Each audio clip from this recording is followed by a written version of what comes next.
Hi everyone, it's Artist from Man Carpentry. In today's video we're going to be fitting skirtings. In fact, first thing you want to do is put your architraves on. Well, in an ideal world. And then do the skirtings. In some cases I would say put your doors on. But because I know the frame's been fitted by me, I'm not so worried that there'll be big problems. But if you haven't done the frames yourself, so it might be idea of fitting doors on. In my case, A, they're going to be in a way, and B, I will do them a bit later, better. So yeah, I know there's a problem with one of these legs. It's not quite level, but that's the wall, and I wanted to put bigger door in, as big as possible, so I will deal with that when it comes. So yeah, put the architraves on, and then we start doing the skirtings.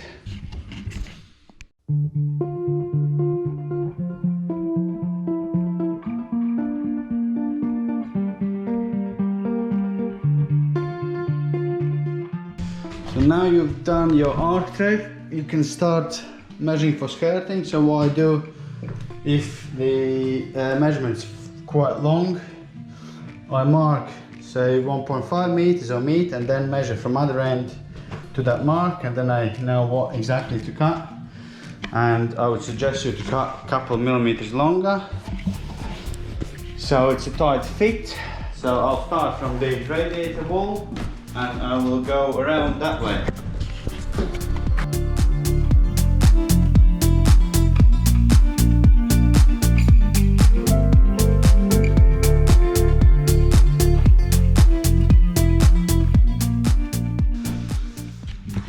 So obviously straight pieces are self-explanatory, you measure and cut.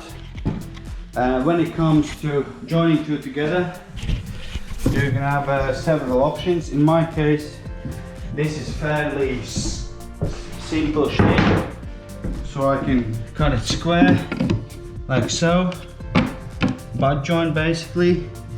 But sometimes you can have a bit more shape to it, to the skirting, so you're gonna have to scribe it in.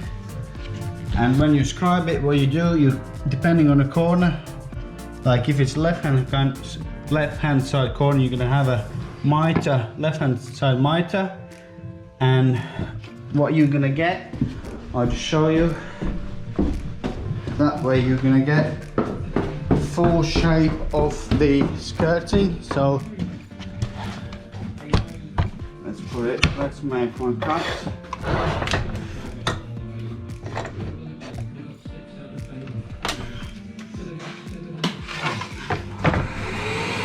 you cut that.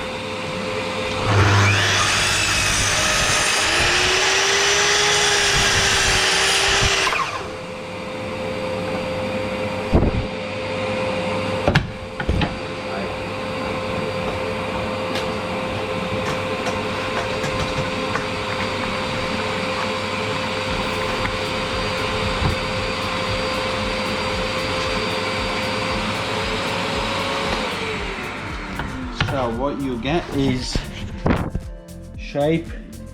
This line here represents the shape of the skirting. So in my case, I don't really worry about doing it this way. I just butt joint, because that little bit there will fill with paint anyway, or you can put caulk in. But if you got a fancier like OG or chamfered, anything like that, then obviously you can have that shape slightly different. So when it is like that, what you can do, you want it mitre again, you want to cut it back on angle like so. I'll just do this one for you, for example. So put your saw, turn it around. I give it like 5 degrees or something.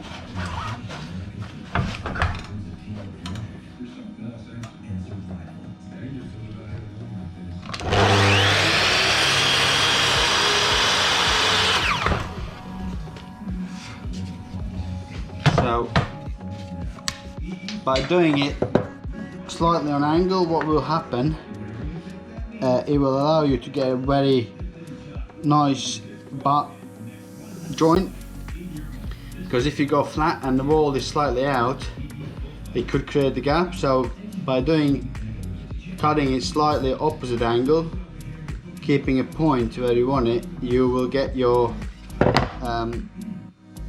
joint nice. So what I'll do, I get coping, so I'll do this one like I would do with like an OG skirting or big fancy skirting. So you grab your coping saw and you cut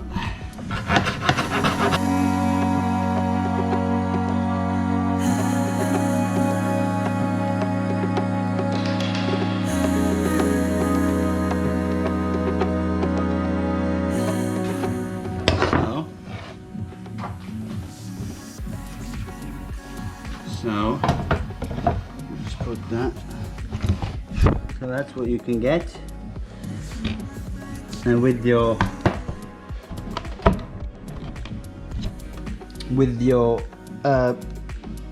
mitering it back and going into the shape, but as I said, on this one I'm only butt joining it because there's not a lot of shape. When it comes to external corners, I'll show you how I mark them up, but we have to get to them first.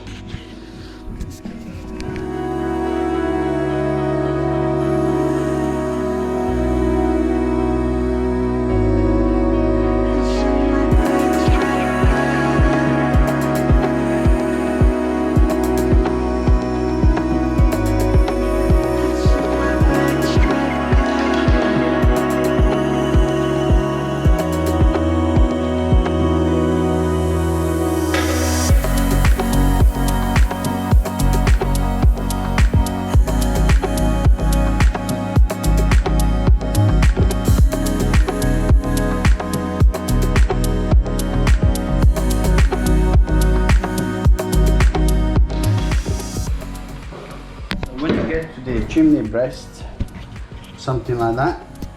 Usually the outside mite will be about 45, but sometimes, as you can see here, the wall is not perfectly flat, which we knew. Obviously this is quite an old building, so that is not too bad. So what you do, you just scribe it. So put your pencil, mark it, cut that ready. So you can also mark for your where your skirt is going to go. Then when you have your next one coming this way, you know where the point will be. But I'll go cut this and I'll bring it back, and then I'll show you how to mark the other miter. So now you know that this is good. Same will apply for any other type of skirting you got. So you can put it will always have the flat surface, so you can put it just a butt joint to see where you are with your skirting and whether you need to adjust the angle, and that, so you can have two angles. One will be, say, 1 degree if the wall slightly kicks back, and then your 45 opposite way again to see your shape, and then you're gonna straight it. You can use your chop saw to cut back, or you can use jigsaw depending. I use coping saw. So once we know this is good, we come on the other side. So here what we do, we will mark from this side like so. We mark it where our point is and transfer it to the back while skirting. So now you know that this is good. Same will apply for any other type of skirting you got. So you can put, it will always have the flat surface, so you can put it just a butt joint to see where you are with your skirting and whether you need to adjust the angle, and that, so you can have two angles. One will be, say, 1 degree if the wall slightly kicks back, and then your 45 opposite way again to see your shape, and then you're gonna straight it. You can use your chop saw to cut back, or you can use jigsaw depending. I use coping saw. So once we know this is good, we come on the other side. So here what we do, we will mark from this side like so. We mark it where our point is and transfer it to the back of skirting. So as we go to back on skirting, I'll go and cut it. And what I do also, I'll cut this, so ready, slightly longer, so 1.4.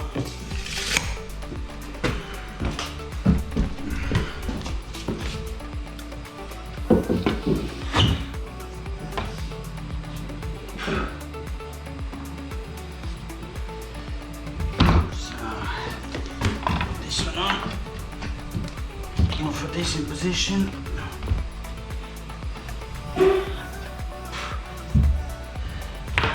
So we can see here that we need to adjust slightly this angle. Just fine. We'll fix this piece on so it doesn't move around.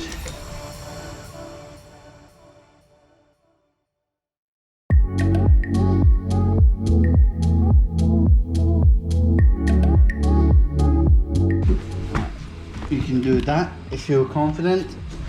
Push that way and then push against this, and you can mark the other side.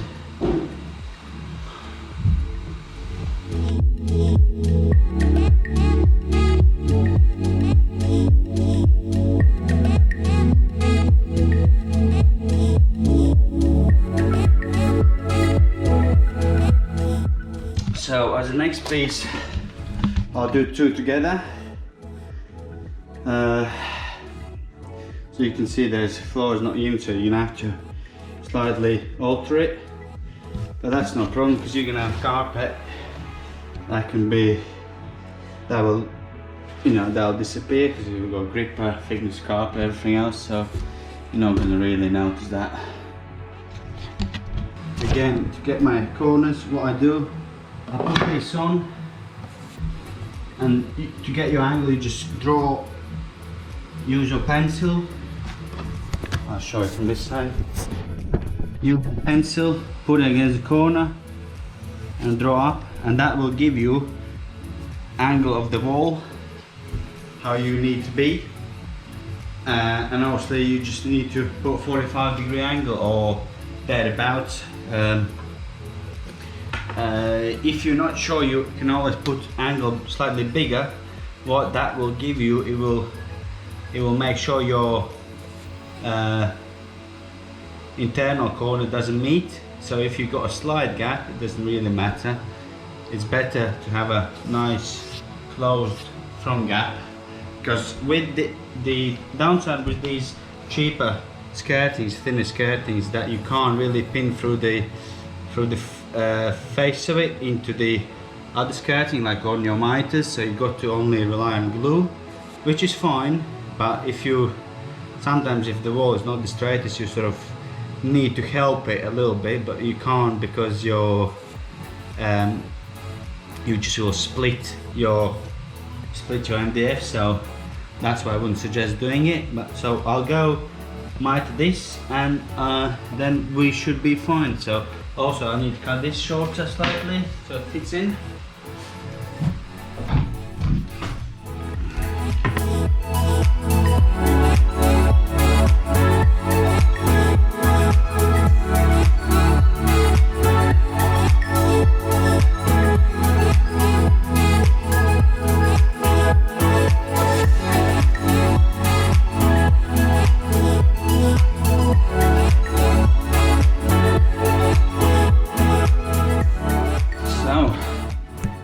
And this is how you do skirtings.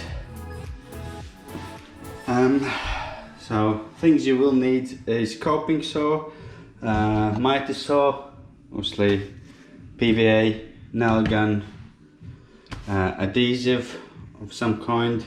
I use polymer adhesive, hybrid polymer adhesive, because it's permanently flexible. I wouldn't suggest using grip fill. It's rubbish. Then use it because it goes hard and it just, what it does, it comes off with the wall. So that's not good, but this is always there, so holding it for movements and stuff as well. So obviously next, this is quite simple, so obviously it was a bit easier and quicker. If you would have a, you know, a bit more shape to the skirting, it would take a bit longer to do, but the concept is one. So here, what we're gonna do, I'm gonna bring a in this corner, I'm gonna bring the mitre mate glues activator, so we can glue that corner, because by nailing it, it's gonna make it worse. So I'll do that before the glue goes off. So obviously, start with architraves. If you know that door linings are fitted in satisfactory level, or you know, good enough to swing doors, if you swing indoors, because obviously it will stop you. Then if they're not, I would say you want to do doors first, but then it obviously stops you from working on it properly, because you know, you got a door in your way and you got skirtings. But it depends really of the situation where you're working. So sometimes you just got to do it that way. It's slightly harder, but it is obviously doable. Then before you put skirtings, I would put architraves on, because then you can finish your architraves to the skirting, to the wall, etc., and it's just by far easier. In some cases you can, depending again on the style of architrave, in this case you could do other way around and just multi-tool the skirting off and put architrave after, if need to be, but you know, it's always easier to go up to the point rather than going sort of backwards. So yeah, we're getting there. This room will be the first one done, obviously. So we got a couple more coats to do on walls, because it's had just one coat. I think we've done two, but we'll check. It might need three. If it needs three, we'll do three. It is what it is. So yeah, that's basically it. I hope you enjoyed it, and I will catch up with you in the next video.